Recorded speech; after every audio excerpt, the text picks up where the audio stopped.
Happy Friday, everybody. My name is Caroline. Thank you for joining me here today. If you're here for a stitching chat, this is a Stitch With Me video. I do try to put that on the screen cap at the beginning of the video so that those people who are definitely not looking for a Stitch With Me video, these aren't for everybody, that they can give the videos a pass. So if you're still watching this, you're probably okay with a Stitch With Me video. I am working on Sevan again this week. This is a pattern by Landmark Tapestries and Charts. And I'll just find the, whoops, where is the cover photo? Oh, I don't have it here. It's downstairs, probably from the last time Monday floss tube, when I showed the picture on Monday. So sorry about that. I did show it on Monday, and I'll show it again next Monday when I update my progress that I hope to have this weekend.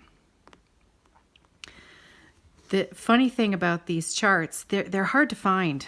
I bought all of these charts originally from my local needlework shop.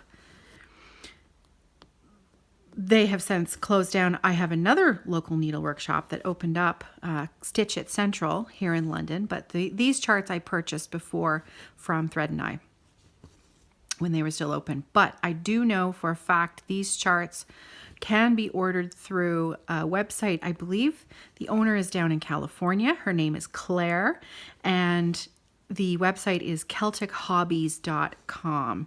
And the really funny thing about this is that I actually got an email from Claire a few days ago. I still have to respond to her, but it's been a crazy week. I'll tell you about that in a minute.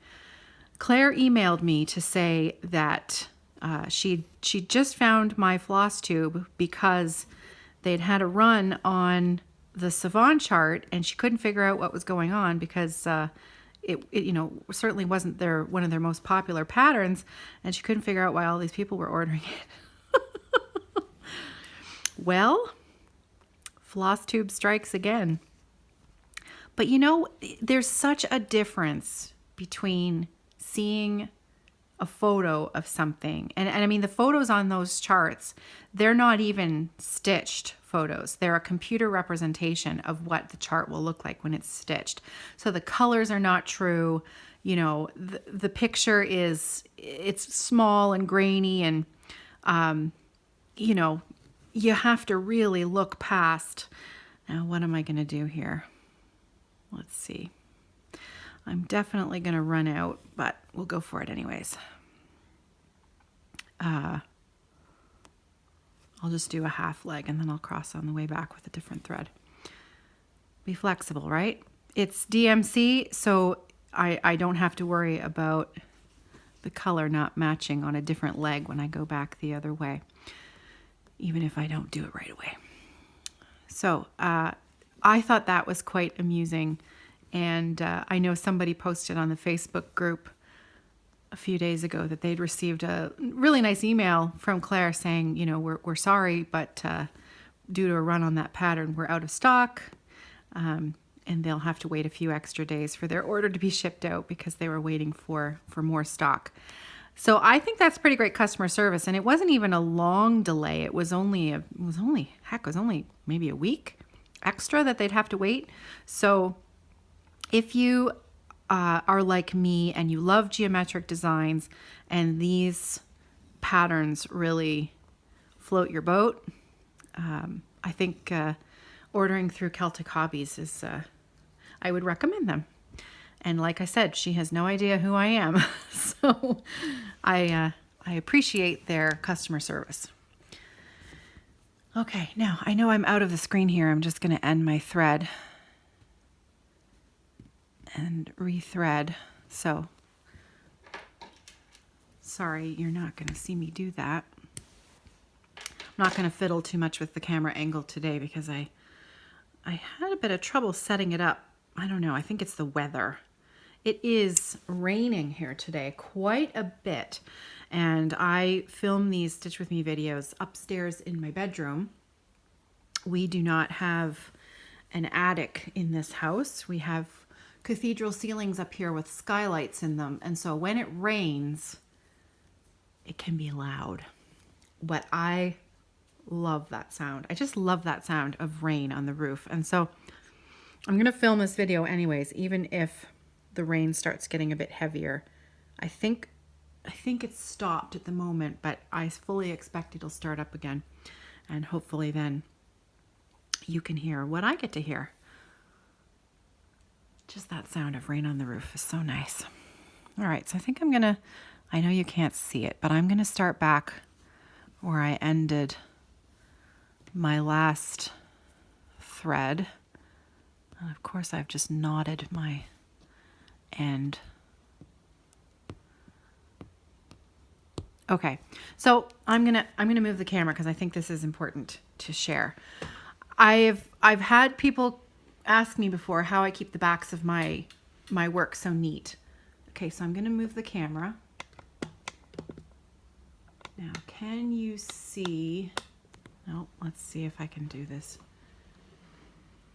There. Okay. Can you see that I've got this big giant mess of thread here at the back? When I just sewed my end in, it made a big giant knot there at the end. It didn't go in smoothly. One of my the number one way to keep the back of your work neat is to get rid of knots as soon as they happen. So I'm not going to leave that there. I'm not just going to leave it in and continue to stitch around it. I'm going to take care of it now so that it doesn't create that lump at the back of my fabric. And so the easiest way to do that, I'm just going to back that out, but I'm not going to take it out, and I'm going to snip it off because I haven't started stitching yet, but I'm taking care of it now while I'm starting my thread, and I'm going to redo that. So now I can pull it in so that it's neat and tidy under there. And I'm going to take that extra little stitch to make sure it's secured. And now I've gotten rid of the knot, so there's no extra lumpy bit at the back there. And my new thread is attached securely, and I'm ready to go. So that right there, that's my best tip on how to keep a neat back to your cross stitch. Take care of knots as soon as they happen. And if you don't notice that they've happened, then you have to kind of then rework your way and remove it and do a little bit of surgery. Okay, so let's get ourselves situated again here. And I think, yep, we're good. So I've got my cozy blankie on this morning because even though the temperature is a little bit warm outside, it's a bit gray and dreary, and I like to be cozy while I'm stitching. Okay, there we go. Back in business. I think I finished my thought before I had that knot. I think I finished my thought. I'm not exactly sure, but I'm not going to go back and figure out what I was talking about before I was shiny nickeled by the knot in my fabric. So moving on, I had such a fun day yesterday, and it was completely unexpected. So yesterday was Thursday, and I should give you the date. Today is April the 12th, so the 11th, yesterday, Thursday. And in the morning, my daughter said, I have Kiwanis this afternoon, Kiwanis Festival. Can you come? It's one of the last competitions, Kiwanis-wise, that she'll be in since she is graduating this year. And she had some solos in the piece. She plays the oboe. For those who don't know, she had a few solos in the pieces they were playing today, and so she was hoping that I could come. Her grandfather was coming as well, my father-in-law, and she was hoping. She was a bit worried that he might not know where he was supposed to go in the school to find the auditorium, and she knew that she would have to go off in a different direction to find her classmates. So she asked if I would go, and so I agreed. And it was so enjoyable. I always love the Kiwanis Festival. For those of you who, if you've never, I'm pretty sure Kiwanis is pretty worldwide, the Kiwanis organization. And every year well, at least throughout Canadian cities, we have Kiwanis Festival competitions. And it's a music festival. And there are school classes as well as private. If your child takes private musical instructions, their teacher can enter them into the Kiwanis Festival in different classes. And these were things that I also competed in as a child for many, many, many years. The piano, flute, and those were privately and then also through my school as well. And when I told Sarah that yesterday, she said, they had Kiwanis Festival when you were little? This was back in the dark ages. Anyways, I said, yes, I even still have some of my old adjudication forms. So I think I might have to dig out one or two of those to prove to her that it existed when I was a kid. So we went to that, and that was really enjoyable. Her band played beautifully. Sorry, it wasn't band. Yesterday was senior orchestra. So it was the orchestra that played last night. John went to the band festival competitions, which happened last week. So he was the parent that went to those last week, and then I went to the senior orchestra with my father-in-law last night. And so that was fun. And then when we got home, we ate dinner as fast as we could because we had tickets to go and see Jerry Seinfeld last night. And this was unexpected for me, at least, because I knew John and Sarah were going. They bought the tickets a long time ago. As soon as John found out Seinfeld was coming to town here in London, Ontario, he said, look, I have to go. The tickets can be my Christmas present. And, I, of course, agreed because he loves Seinfeld. He has watched the Seinfeld show. I can't even tell you how many times he has watched those shows. It's been a bit of a staple in our household. And Sarah recently, within the last year, watched the series with her dad as well. So she's, she understands the humor. She thinks he's funny. So they were going to go together, and my husband's cousin's wife was also going to go with them because she's also a huge fan. But, life happens, and they were unable to make it down to London yesterday. And so there was a free ticket. And so I got to go too. And it was really fun. It was really, really, really fun. Seinfeld is, he's just a funny guy. So it was a great night out. I can't remember the last time just the three of us went out in the evening and did something fun. So yeah, that was fun. So that was my Thursday. But I was ready for bed when I got home last night. I think I went right to sleep at about 10 o'clock, which for me is unheard of. I'm very much a night owl. It is highly unusual for me to be asleep before about 12:30 at night. And I get up quite early. During the week, I get up around 6:30 or so. I find that I sleep better if I stay up later. My sleep, the actual sleep that I get, is much, much better if I kind of make myself stay up just a little bit later, go to bed nice and late, and then I have a really nice solid chunk of sleep when I'm in bed. Fascinating, right? Funny the things we talk about in a Stitch With Me video. Okay, so I'm going to move into the comments from the last Friday's video. I had some great comments, just a few questions this week, not too many, more so just comments on things that were discussed. Oh, you know what? I was just about to go up in here with my color, but that is a different motif. So I got to come back over here. And before I do that, This color, just so you know, this is DMC 918. It's this lovely coppery rust color. Really, really pretty. All right, so because I certainly don't want to carry my thread from here all the way over here, that is a great way to set yourself for knots in the threads ahead in the future.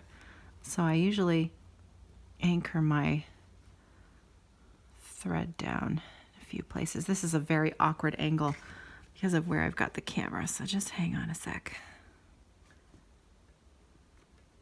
That's better. There we go. Okay.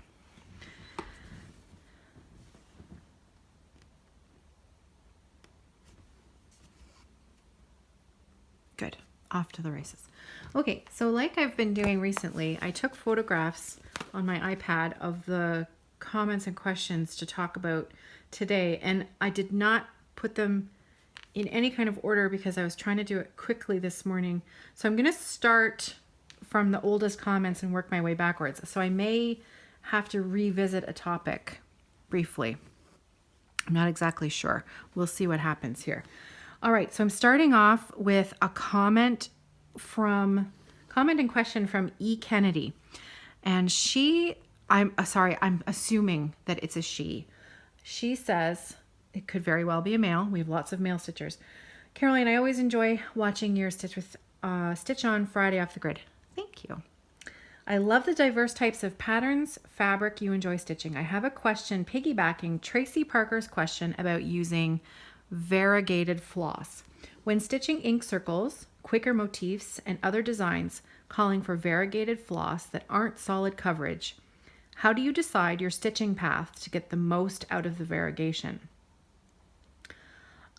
And another question, also, what kind of needle were you using today? Okay, so first of all, I'll answer the simple question first, what kind of a needle I'm using. I'm going to say 9 times out of 10, I'm using a John James needle. These are and I've got these here ready to show you. These are my favorite needles. I also like the DMC needles, but these are my favorite. So these are a John James Tapestry, and my preferred size is the 28. So I bought several packages of 25 before Kathy and Neil closed their shop. So I'm set for needles for a few years ahead. I also don't tend to change my needle as often as I probably should. I don't have a problem with, my skin doesn't seem to wear off the finish on a needle. But you know, there's more than just that as to why you should change needles frequently. You know, if they just starting with a fresh needle is, as they say, a good idea. I think Kathy used to say the rule of thumb was use a new needle with every new project. So, but again, that's what they say, right? Well, rules in cross stitch, I don't follow rules in cross stitch very well. I tend to just do what works for me, and I will reuse a needle until it is clearly unusable.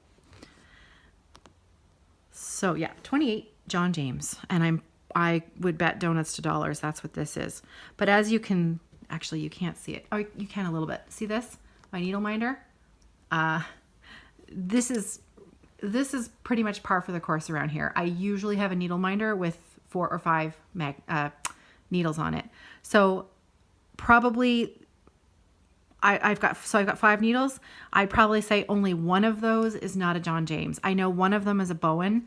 I'm not a big fan of the Bowen needles. I find them a bit dull. But again, it is completely 100% personal preference. So many stitchers that I know, like I know for a fact Ginger Gerald, those are his favorite needles. He loves the Bowen needles. And you know what? Different strokes, right? I prefer the John James. I find them, I like how they feel in my fingers, and I like the finish, and I like the tip. I like the sharpness of the tip of the needle. So anyway, the beginning part of your first question about variegated flosses, I thought that was a great question. How do you decide your stitching path? Well, I have to say it really, there are some variables here. It depends, first of all, on how variegated that floss is.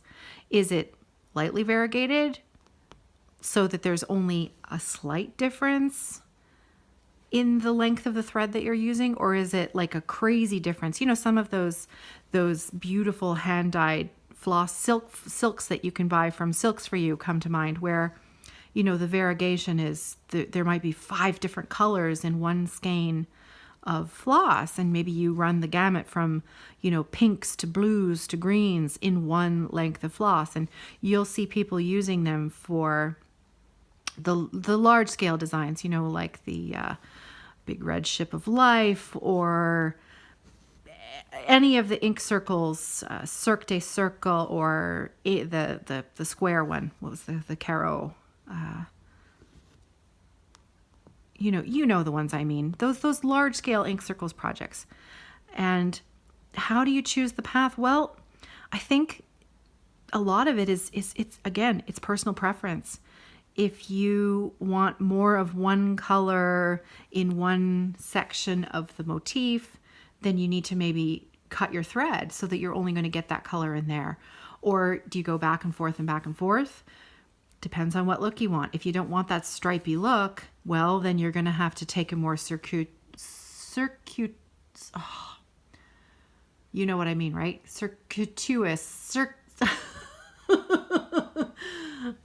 Circular.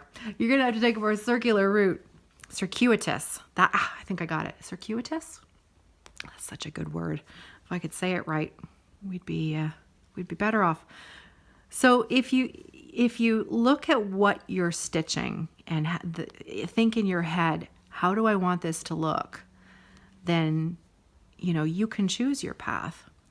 When I stitched the ink circles, Cirque de Circle, the floss that I was using was only lightly variegated. There was definitely some difference, but it was not a huge difference.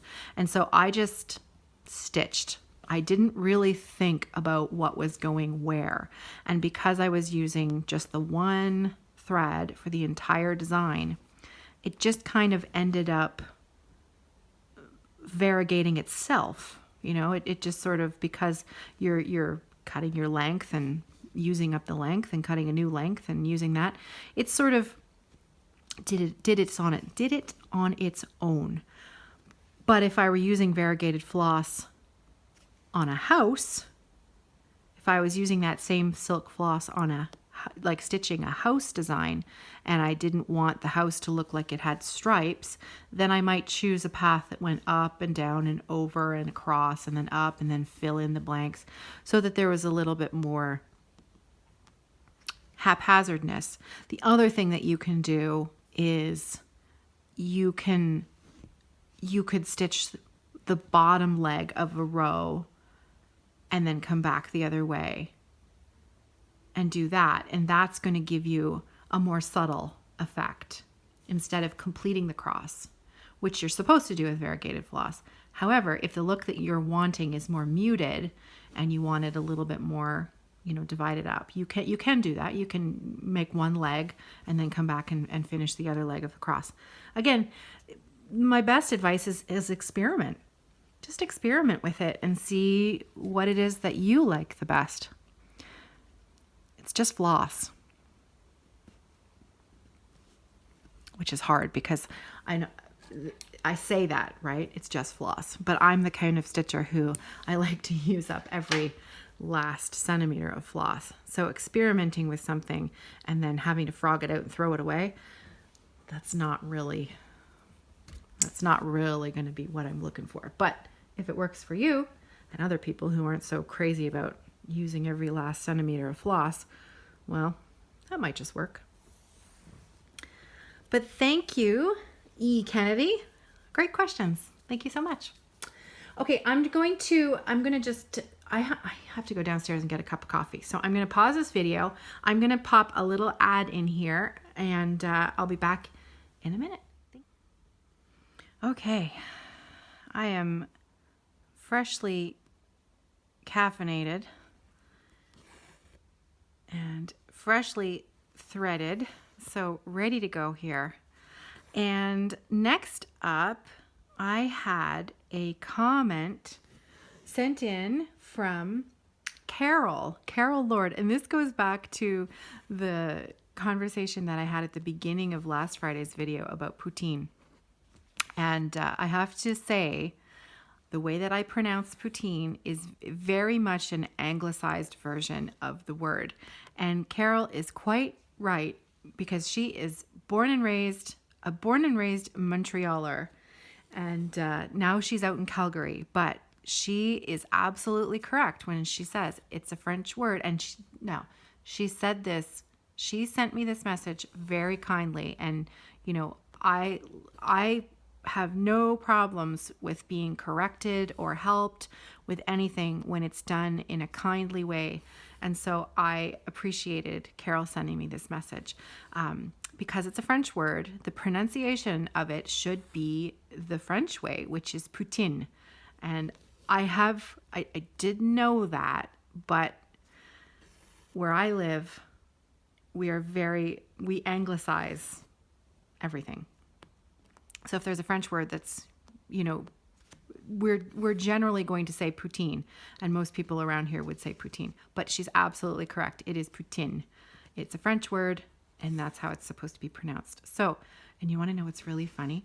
I got a message from Susan Golden Stitcher shortly after that last Friday's video went up, and she said what was she doing? She was playing some quiz game, a trivia game, or they were watching something on television that was a quiz game. Susan, remind me what exactly it was, but the question came up and the answer was poutine, and she knew the answer because she had watched my video. And she said clearly her husband Bob needed to watch more Floss Tube if he wanted to catch up, and I thought that was really funny. So yes, but let me tell you, it's undisputed that poutine is delicious. So Sarah and John had a phenomenal time in Montreal last weekend, and they did indeed enjoy some delicious poutine. Sarah also had a wonderful time at Queen's University on the campus tour that they went on. So I think it's given her a lot to think about. She hasn't made any decisions yet. So, and again, when I should be clear about this, when she does make decisions regarding where she's going to be going next year, I probably won't be sharing them publicly. Those are her big choices, her decisions, and where she ends up for the next 4 years, I'm going to let that be private for her and our family. I hope you understand. But yeah, they had a great time. So there's a big wide world opening up for our girl in the years ahead, which is kind of exciting. Okay. I was just admiring my stitches. Don't mind me. I am loving working on this again. It is everything that I remembered it would be. Stitching these landmark designs it feels like coming home, because this is the 6th one that I have stitched. I have the other 5 completed. I look at them every single day on my wall, and working on these 16 count Aida DMC, it's easy stitching, and it's just like visiting an old friend. I love it. Okay, so next up, we have, Oh, and I should point out, last week's video, when I was chatting away, and I mentioned at the end that I had stitched all of this incorrectly while I was chatting. I have gone in and fixed that now. You can see I've got a little bit left over of the stuff that I ripped out and restitched. So it is now correct. And then that night, those of you with sharp eyes may also notice that the part that I stitched here, that I had stitched last year was incorrect. And it was either incorrect or I hadn't finished this tab here, and this black line was wrong. And so when I was stitching and filling in the 991, I realized my mistake and I had to frog all of this. I had to frog it out and restitch it. That was fun. But I did it, and I made sure that it was done before I moved on. So just wanted to point out that I did fix my mistake over there. All fixed. Okay, so Debbie, I'm going to guess at your last name, and I'm going to say Dowd. I hope that's right. Debbie left me 2 different questions. The first one was, many small cuts of fabric do not have a selvage edge. Is there a way to tell the difference? Okay, that's a great question. Now, we learned last week that the selvage edge is, well, at least on Zweigart, it's easy to tell. It's the edge that has the orange line running through it, right? Or, that kind of thick bit. We know that that's the selvage, right? And when we stitch, the way you're supposed to stitch is have the selvage on the side. So it's this way, not this way at the top. And Debbie's right. Many times when we buy fabric, there isn't a selvage edge on it. So how do we tell which side is the selvage? And so then I think you have to kind of just use a little bit of common sense here. I think, would be how I would handle it is the fabric stretchy? Is it overly stretchy? And all of these fabrics have a different give to them, right? Like Aida tends to not be very stretchy. And I probably wouldn't look particularly for which edge was the selvage. I'd just start stitching on it. That would be what I would do. My tiramisu,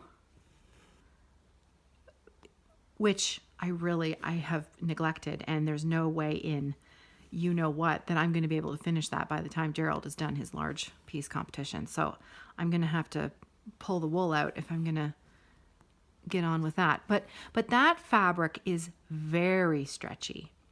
And so, looking back on it, I should have started that piece making sure that the selvage was on the side instead of having it at the top. So there is going to be less give along the side of the warp, which is where the selvage edge is. So you want to have that so that there's less stretch this way instead of this way. Right? Do I have that the right way around? I'm pretty sure. There's less stretch along the warp side because those threads are stretched tighter than the weft side, which is the weaving back and forth. The warp is, they warp the machine or the loom, and then the weft is what the threads that are woven in back and forth. So when there's no selvage edge, is it an overly stretchy fabric? Well, then you want to stretch it. You want to stitch on it so that there's less stretch this way rather than this way. So and somebody left a comment, and I'm not sure that I took note of who it was, but somebody said, if you were stitching a large scale sampler, you would really want to be careful and take care of which side had the stretch, because if you did stitch it a different orientation, over time you might have some sagging happening in the middle if there was more stretch going, this way rather than this way. So I think, pretty clever people writing into our comment field here.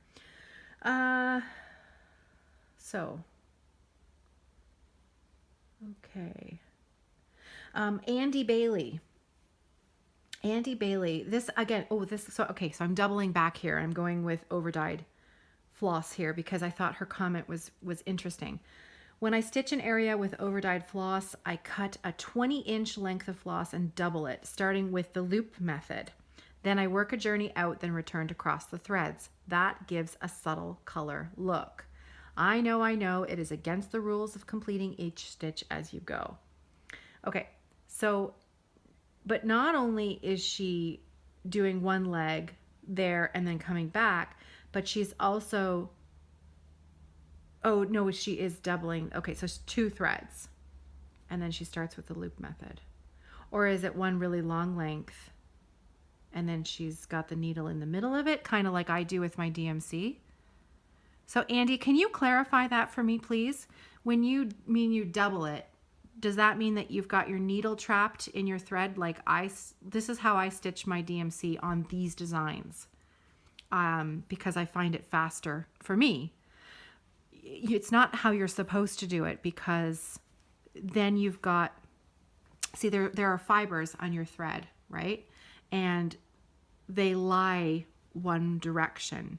And so if I've got one thread this way and one thread this way, then I've got fibers going this way and fibers going this way. So they're working against each other. But yeah, like I said, cross stitch rules, I'm just looking to get this done and be beautiful and on my wall. And I am satisfied with the way it looks. So it's good. It's good for me. However, if you are interested in knowing more about the either correct or proper way, then don't do what I do. Just like you shouldn't take your needles and cut a slub out of your fabric like I did. Don't do what I do.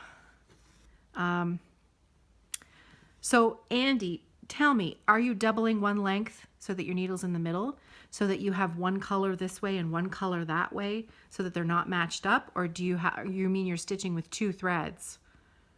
And so you've got that, but the only way you're changing the variegation for a subtle look is to have one leg and then the other leg, because that would also really change up your color if you had 2 lengths of variegated that weren't matched up, and at the same time you were also doing one leg and the other leg.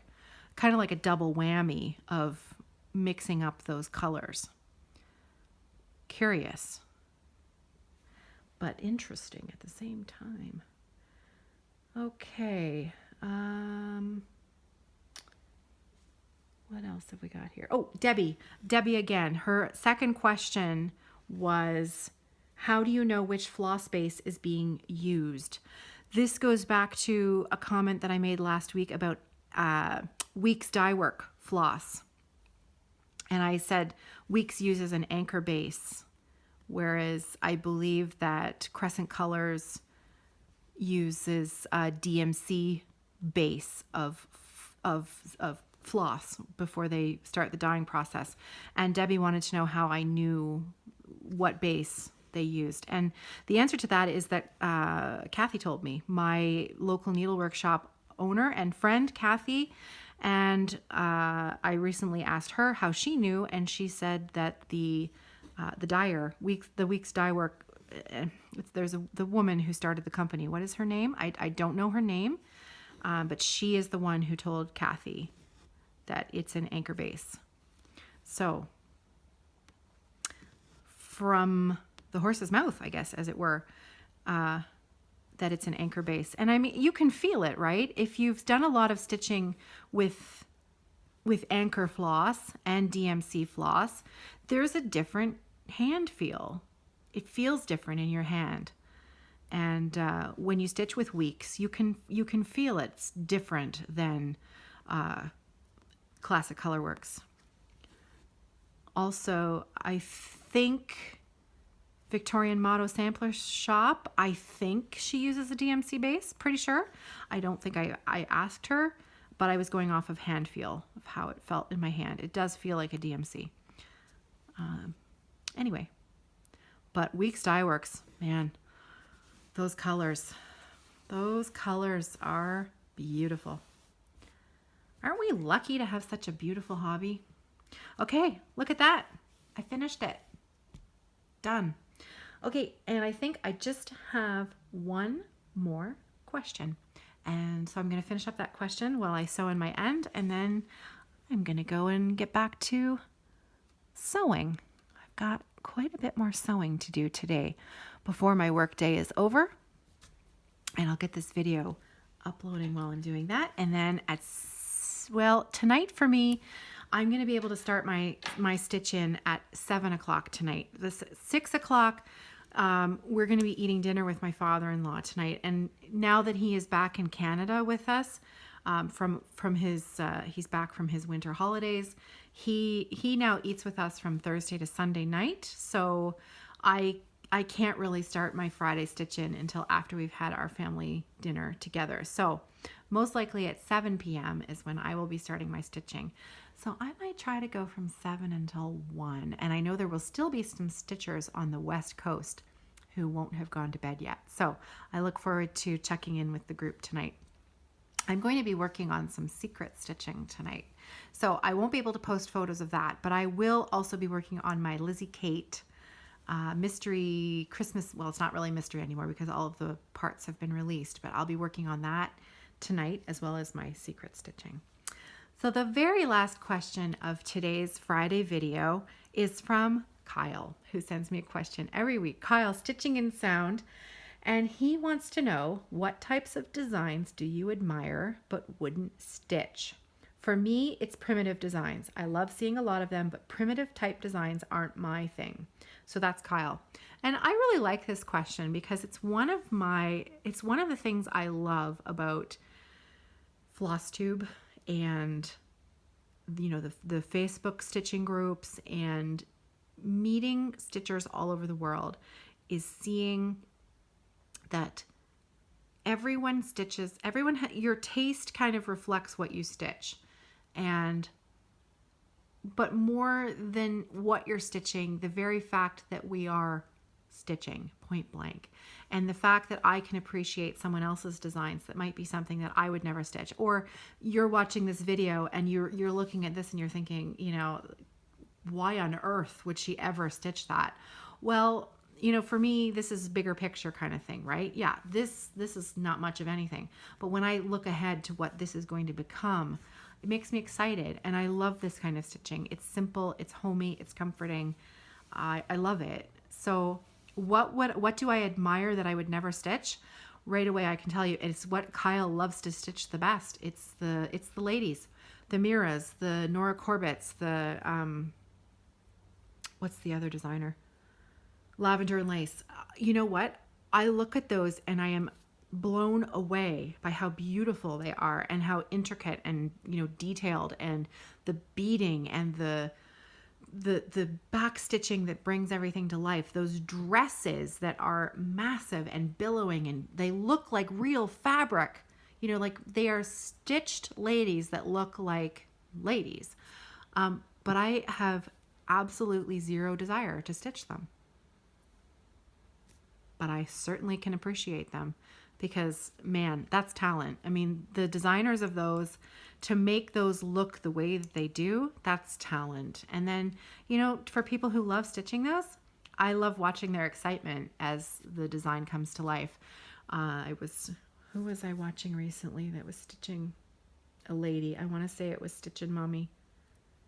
And I know watching Blitz Stitch, Brian, watching him stitch the lady in red, the sort of Spanish looking one with the gown. Oh, just beautiful, beautiful. But they're probably something I would never stitch. I tend to be drawn to these geometric designs. I love these. I love stitching houses. I don't know. My taste is kind of all over the place, but I probably will never stitch a lady. So great question, Kyle. Thank you. As always, thank you. All right, folks, it is now 12:15 on Friday, just after noon. The rain has started back up again. My dog has been a little bit ill this morning. That's a story right there. I know for a fact why she's ill. And I know I'm not even stitching while I'm talking about this. Let me get my next needle threaded while we chat. So the next color, see, I told you I was done, but look, I'm still talking. 680, this gold color. And again, there's a little bit one single dog hair on my 680. That's going to be filling in this next motif here, which is over here. So as you can see, I have come around the corner. This blue will be the next color in this one right there. My dog, yeah. So her name is Daria. She is a rather large, very, very affectionate golden retriever. And lately she's reached a certain age where I think she just wants to do what she wants to do, and she's practically deaf, so she either ignores you if she doesn't want to do what you're wanting her to do, or she's just decided that, you know what, I'm old enough, that's what I want to do, that's what I'm going to do. She loves eating paper products. If somebody drops a Kleenex and doesn't notice that it's been dropped on the floor, she likes to put it in her mouth. I know. Jigsaw puzzle pieces. I'm going to put a picture in at the very end of this video when I say goodbye, because I had to take her photograph last year, and I put this on Instagram last year because she, it was Christmas vacation. We had a puzzle set up on the downstairs table during Christmas holidays, and over the holidays we picked away at it, and we finished it, except it was missing 5 pieces. 5 puzzle pieces were missing, and we could not find them anywhere. You see where the story is going, right? Couldn't find these puzzle pieces anywhere. And fast forward to the next time that we were doing a jigsaw puzzle, and I came home in the middle of the day, and Daria had something in her mouth. Oh, shoot. I just pulled out my thread. Just have to try and fix this. Hang on a sec. She had something in her mouth. And so I had her open her mouth, and I put my fingers in her mouth, and I pulled out, you guessed it, a puzzle piece. And she was in the process of chewing it up and eating it. So we all know now where those missing 5 puzzle pieces went. So I did one of those. I put a little funny sign around her neck, like you see the owners do with their dogs, dog shaming, or so there's a hashtag on Instagram, dog shaming. And she knew she'd been naughty, but it was quite funny anyways. There's no point in scolding them at that point, because they're like toddlers. They don't really understand what they've done. They just think, oh, there's something on the floor, it must be mine. So last night, my son was emptying his backpack, and he must have dropped his science test from last week that had already been marked and everything. It was in his backpack, and he must have dropped it on the floor. And when we came, when John and Sarah and I got home last night, my father-in-law was here with Nicholas, and Nicholas came up to me and he said, so Daria ate part of my science test. She, honest to goodness, had eaten half of his science test. And it was literally like my dog literally ate my homework. It was funny, but at the same time I thought, because I'm sure there was a staple in the top corner of that test, and that staple is gone. So I'm a little concerned that this could cause potential problems in the next 24 to 48 hours. I'm keeping a close eye on her, but she certainly was sick this morning. Whether that's just because of the paper that she ingested or what, I don't know. But I can tell you that we had a little discussion last night about being a lot more careful about what falls on the floor and making sure that it gets picked back up again. So fingers crossed that we don't have a massive vet bill headed our way due to an ingested staple. Yeah. So anyways, on that note, that was a weird way to end things, wasn't it? Let's talk about stitching for just 30 more seconds before I say goodbye here, just so that we can say we ended on a stitchy note. Like I said, tiramisu needs some work, so I will definitely be getting that onto my frame this weekend and putting some work into that. I have a lot of sewing that I would like to accomplish this week. There will be at least one new medium flat set going into the shop. That's Evertote, www.evertote.com. I've got a black and white set. So for those who like minimalism, black and white, they like their project bag to match their decor and hide all of the colorful bits on the inside of their project bag. It is a black and white floral print, but it's kind of like a pen and ink drawing, but it's been done in black. So black ink, I guess you'd say.